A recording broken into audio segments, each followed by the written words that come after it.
எங்களுடைய daily morning routine என்னென்னு பார்ப்போம் வாங்க.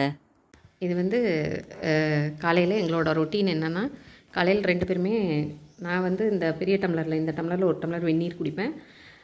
மாமா வந்து கரெக்டாக 1 லிட்ரு வெந்நீர் வெது வெதுன்னு குடிச்சிடுவாங்க. அதுக்கப்புறம் மிளகு, தேனில் போட்ட மிளகு வந்து கிட்டத்தட்ட 1 மாதம் ஊற வச்சுருவோம் தேனில். கரெக்டாக மதியம் இன்னொரு பாட்டில் போட்டோன்னா கரெக்டாக இது முடியவும் அது வரும். நல்லா ஊற வச்சு அது காலையில் வெறும் வயிற்றில் ஃபஸ்ட்டு சாப்பிடுவோம். இதான் அந்த தேனில் ஊற வச்ச மிளகு.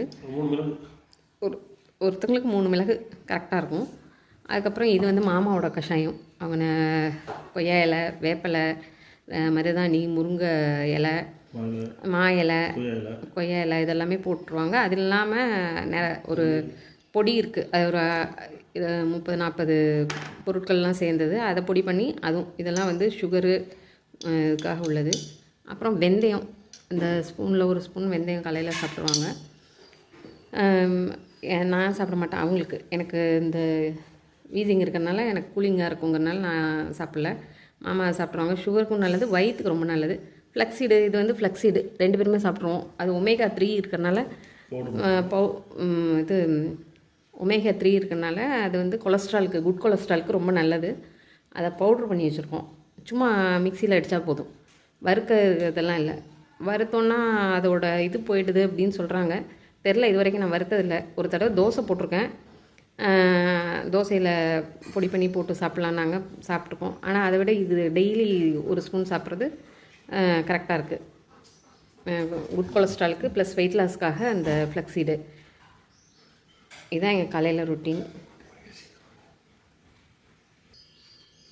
இதுதான் இந்த 3 இல்லை 4 மிளகு, இது தேனில்.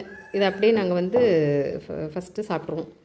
இதை சாப்பிட்டு கொஞ்சமாக நான் தண்ணி குடிச்சிடுவேன். அதுக்கப்புறம் வெந்நீர், அதுக்கப்புறம் இந்த கஷாயம், அந்த பொடி இதெல்லாமே தான். இது வந்து தேனில் வந்து காரம் ஏறி இருக்கும், மிளகுல லைட் இனிப்பு வந்திருக்கும். நல்லா மென்று சாப்பிட்லாம், ஒன்றும் தெரியாது. நாளைக்கு இந்த கஷாயம் எப்படி வைக்கிறதுன்னு நாளைக்கு காமிக்கிறேன். நான் வந்து எனக்கு வேறு கஷாயம் வச்சுருக்கேன். எனக்கு வந்து இந்த பேரளத்தில் மாமா ஃப்ரெண்டு ரவி அண்ணா இருக்காங்க. அவங்க வந்து வள்ளலார் இதுலேருந்து எனக்கு ஒரு கஷாய பவுட்ரு ஒன்று வாங்கி கொடுத்துருக்காங்க. அதுவும் பட்டை, மஞ்சத்தூள், சுக்கு பவுட்ரு அதை போட்டு கொதிக்க வச்சு எனக்கு எடுத்துக்குவேன். ஒரு மூடி லெமன். மாமாவுக்கு நிறைய ஐட்டம் இருக்கும் அவங்களுக்கு.